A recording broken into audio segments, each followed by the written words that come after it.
कोई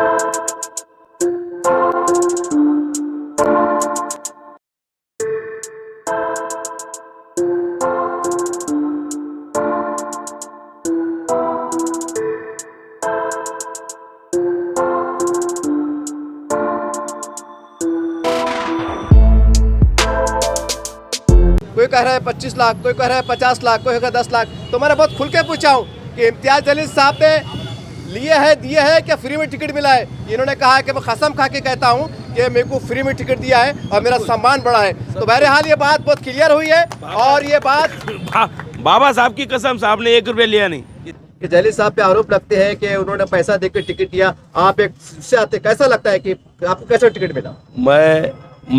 मैं जब पार्टी के आने से पहले मुझे भी ये मालूम था, चर्चा थी लोगों में, लेकिन वो आज मैं साक्षात मुझे बुला लिया साहब ने मुझे और टिकट दिया, डिक्लेयर करा मेरे टिकट। 1 रुपये की अपेक्षा नहीं, हिम्मत से ताकत से लड़ो, हम तुम्हारे साथ है बोले, ये साहब ने मुझे करा। भगवान की कसम, उन्होंने 1 रुपये भी बात नहीं करी। कि दलित समाज, मुस्लिम समाज, वंचित समाज, जितने लोग सियासी तौर पर वंचित है, ये तमाम लोगों की पार्टी एमआईएम पार्टी, उसकी सबसे बड़ी मिसाल अशोक साहब को टिकट देना है। और ये सर क्या कहेंगे आज? देखिए, मजलिस इत्तेहादुल मुस्लिमीन के उम्मीदवारों की लिस्ट जारी हो रही है। पहली लिस्ट और दूसरी लिस्ट आ चुकी है और बेहतरीन उम्मीदवारों का सिलेक्शन किया जा रहा है। जो पार्टी के, मैंने पहले भी कह चुका कि जो लायल लोग हैं, जो वाकई में समाजी और सियासत में काम करना चाहते हैं, ऐसे लोगों को हमारे प्रदेश अध्यक्ष माजी खासदार जनाब इम्तियाज़ जलील साहब सिलेक्शन कर रहे हैं। और आज जैसे कि मोहम्मद असरार साहब को, हमारे पास है खुरैशी साहब को, और आज ये हमारे रिज़र्व वार्ड से, यानी कि प्रभाग नंबर 1 से हरसुल से हमारे अशोक हिरवाड़े साहब ने संधि दी है, उनको मौका दिया है। तो हमारी शहर के तमाम लोगों से गुजारिश है कि दलित समाज, मुस्लिम समाज, वंचित समाज, जितने लोग सियासी तौर पर वंचित है, ये तमाम लोगों की पार्टी एमआईएम पार्टी, उसकी सबसे बड़ी मिसाल अशोक साहब को टिकट देना है।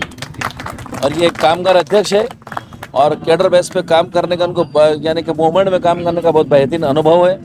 तो तमाम समाज के लोगों से हमारी गुजारिश है कि मजलिस इत्तेहादुल मुस्लिमीन के उम्मीदवारों को भारी अक्सर से कामयाब कीजिए, इम्तियाज़ जलील साहब के हाथ को मजबूत कीजिए और असद अवैसी साहब के हाथ को मजबूत कीजिए। और प्लस इस शहर को स्मार्ट सिटी बनाने के लिए, यानी कि शहर औरंगाबाद को स्मार्ट सिटी बनाने के लिए आपको एमआईएम पार्टी के उम्मीदवारों को चुन के देना है। एमआईएम पार्टी के उम्मीदवार चुन के आने के बाद ही शहर का विकास कर सकते, विपक्ष बेहतरीन भूमिका निभा सकते, सत्ता में रहे तो काम करा के दे सकते। ये तमाम बातें शहर वासियों के सामने आना बहुत ज़रूरी है। इसलिए तमाम औरंगाबाद के लोगों ने मजलिस इत्तेहादुल मुस्लिमीन के जितने उम्मीदवारों की लिस्ट सामने आ रही है, इनको भारी अक्सर से कामयाब करके कारपोरेशन के अंदर भेजना चाहिए। और इस शहर के विकास को मजबूत करने के लिए, शहर का विकास करने के लिए, मजलिस को मजबूत करने के लिए आपको 15 तारीख के दिन पतंग का बटन दबा के तमाम उम्मीदवारों को कामयाब कर। सर एक बात, जैसा अभी आपने कहा कि लिस्ट जारी हो रही है, लेकिन शहर में ऐसा नाराजगी का माहौल पैदा भी आपने सुना होगा थोड़ी देर पहले कि किराड़पुरे के अंदर कुछ आपसी मतभेद नजर निकल के आए। तो ऐसे में क्या मशवरा दिया? देखिए, मैं कह रहा हूँ कि जिनके हक में फैसले आ रहे हैं उन्होंने फैसले को कबूल करना चाहिए, और जिनके खिलाफ फैसले जा रहे हैं उन्होंने भी उस बात को मानना चाहिए। देखिए, पार्टी जब कोई उम्मीदवार का तयन करती है, उसको चुनती है, तो तमाम नुक्ते नज़र को देख के चुनती है, हर पहलू को देख के चुनती है कि कौन पार्टी का नाम को भी साथ लेके चलेगा, कौन हाउस में खड़े रह के बात कर सकता, कौन मुंबई प्रांतिक यानी कि जिसके ऊपर कारपोरेशन चलती है उसकी जानकारी रखता है, किसको समाज में काम करने का तरीक़ाकार है। तो तमाम ऐसी बातों के ऊपर जो है तो टिकट दिया जाता है। और जिनके हक में अगर टिकट नहीं मिल रहा है तो उनको मायूस होने की ज़रूरत नहीं है, उनको और काम करना चाहिए। जिनको चुन के, जिनको आप टिकट मिला है उनको जिताना चाहिए। एक आपकी शुभेच्छा भेंट है, शुभेच्छा भेंट है, आपको टिकट मिला है, तो साहब ने आपको टिकट दिया है एमआईएम की ओर से, तो कैसा लगता है? एक संधि मिली है आपको। एक सर्वसाधारण कारपोरेशन का कर्मचारी था, वो रिटायर होके सियासत में आया और जलील साहब ने भरोसा करके टिकट दिया इनकी। इस वजह से मैं जलील साहब का दिल से शुक्र अदा करता हूँ। सर, इससे हटके एक सवाल करना चाहूँगा कि जलील साहब पे आरोप लगते हैं कि उन्होंने पैसा देकर टिकट दिया। आप एक से आते, कैसा लगता है कि आपको कैसा टिकट मिला? मैं जब पार्टी के आने से पहले मुझे भी ये मालूम था, चर्चा थी लोगों में, लेकिन वो आज मैं साक्षात मुझे बुला लिया साहब ने मुझे और टिकट दिया, डिक्लेयर करा मेरे टिकट। 1 रुपये की अपेक्षा नहीं, हिम्मत से ताकत से लड़ो, हम तुम्हारे साथ है बोले, ये साहब ने मुझे करा। भगवान की कसम उन्होंने 1 रुपये भी बात नहीं करी। सर आप शुभ चित्रकार का क्या कहेंगे टिकट मिलने के बाद, आप क्या कहेंगे? साहब इम्तियाज जलील साहब ने जो आदमी चुना है जी हमारे एरिया में जी प्रभाग 1 में, जी जी ये जो चुना है, जो पतंग है, जी। पतंग तो उड़ता है लेकिन जलील साहब ने मांझा बहुत मजबूत हाथों में दे दिया। ये हमारी इच्छा है, हम साथ में काम करेंगे।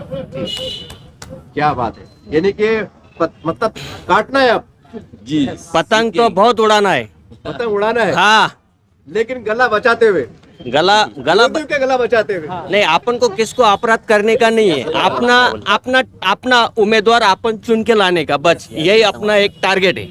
मी ॲक्च्युली तिकडच्या एरियामधला सोसायटी चेअरमन आहे बाबासाहेब जंगले आणि मी गेल्या 25 वर्षापासून त्या ठिकाणी राहतो आणि भाऊचं आमचं पहिल्यापासून चांगला संबंध आहे। ॲक्च्युली बऱ्याच उमेदवाराला त्या ठिकाणी भाऊनं चान्स दिले, तिथून त्यांना निवडून आणलं, परंतु आमचा जशी तिकडे त्या एरियाला डेव्हलपमेंट व्हायला पाहिजे होती ती नाही होऊ शकली। आणि असं वाटतं आहे आता की आम्हीच भाऊला गेल्या 3 वर्षापासून या गोष्टीसाठी म्हणजे करायचं, कारण सगळ्यात जास्त पहिलेही जर सोसायटी तिकडे असेल तर सारा वैभव सोसायटी आमची सोसायटी झाली होती 2005ला, तोपर्यंत त्या ठिकाणी पूर्ण जंगल होतं, पहिली सोसायटी तिथे झाली। परंतु आज बघतो तर त्या ठिकाणी डेव्हलपमेंट करण्यासाठी कुठलाही नगरसेवक त्या ठिकाणी उपलब्ध झाला नाही, मागासलो आम्ही। आणि आता चान्स आहे की आमचा उमेदवार पाहिजे, आम्ही गेल्या 3 वर्षापासून झटतोय आणि त्याला यश कुठंतरी या जलील साहेबांनी दिलं आहे आज खरोखर। आता आम्ही जेव्हा बातम्या ऐकतो आज काही लोकांनी त्याला गोठण्यासाठी, पतंग गोठण्यासाठी का, कारण तर आता पतंग आहे, मकर संक्रांत आली, संक्रांतीनिमित्त पतंग उडतील, वरती उडतील, खाली पडतील आणि सगळ्यांच्या हातात राहतील आणि एक चांगली त्यांची जाहिरात होईल, असं काहीतरी आम्ही एक बातमी ऐकली दुपारी। आणि विरोधकांची त्या ठिकाणी गोठण्याचं त्याला अपील केलं असं ऐकण्यात आलं, परंतु हे कारण साहेबाचा आम्ही जेव्हा ते संसदमध्ये आवाज उठवत होते गोरगरिबासाठी, मराठीसाठी, हिंदूसाठी, सगळ्यांसाठी, म्हणजे त्यांनी कोणालाही जातीभात आतापर्यंत मांडला नाही, अशा व्यक्तीनं आमच्या व्यक्तीला, कारण आम्हाला त्या ठिकाणी आमच्या एरियामध्ये आम्हाला तिकीट मिळेल याची 99% गॅरंटी होती, परंतु काल थोडीशी धाकधूक झाली होती, परंतु मोठ्या लास्ट मोमेंटला तिकडं ओपनमधून एक कॅन्डिडेट म्हणजे अझर भाईला तिथं तिकीट दिलं गेलं आणि आम्ही दिवसभर वेट करत होतो, पुन्हा मध्ये भाऊला फोन येत होते, काही निगेटिव्ह पॉझिटिव्ह, परंतु आज साहेबांनी खरोखर आमचं मन जिंकलं। आम्ही आज दिवसभर तर पतंगसुद्धा आमच्या सोसायटीमध्ये काटणारे पतंग पडत होते, आज काहीतरी गुड न्यूज मिळाली आणि ती दुपारी मिळाली साहेब। खरोखर या ठिकाणी आम्ही त्या ठिकाणी चांगल्या प्रकारची ताकीद त्या ठिकाणी लावणार आणि आमचा उमेदवार यावेळेला निवडून आणून देणारच आणि पॅनल टू पॅनल त्या ठिकाणी चालणार आहे। देखिए इस तरह से आपने देखा कि अभी तो टिकट बट रहे हैं, लेकिन एक बात, 2 बात मैं कहना चाहूँगा कि जो इमाम के बारे में कहा जाता है कि मुसलमानों की पार्टी है, तो चेहरे आप देख सकते हैं, ये आपको मैं ख़ास तौर से बताना चाहता हूँ। और एक बात जो बहुत ज़्यादा गर्दिश कर रही है व्हाट्सअप फेसबुक पे कि भाई पैसों का कारोबार चल रहा है, कोई कह रहा है 25 लाख, कोई कह रहा है 50 लाख, कोई कह 10 लाख। तो मैंने बहुत खुल के पूछा हूँ कि इम्तियाज़ जलील साहब ने लिए है, दिए है क्या फ्री में टिकट मिला है? इन्होंने कहा है कि मैं कसम खा के कहता हूँ कि मेरे को फ्री में टिकट दिया है और मेरा सम्मान बढ़ा है। तो बहरहाल ये बात बहुत क्लियर हुई है और ये बात बाबा साहब की कसम, साहब ने 1 रुपया लिया नहीं। ये बहुत बड़ी बात है। बस मैं यही बात बताना चाहता हूँ कि लोग हमसे पूछते थे कि सच्चाई क्या है, लेकिन हम कौन होते बोलने वाले, लेकिन ये इन्होंने गवाही दी है, खुद से गवाही दी है। उम्मीद है कि तमाम बातें आपकी अदालत में है, फैसला आपको करना है। देखते रहिए आप अजम चैनल। जय हिंद, जय महाराष्ट्र।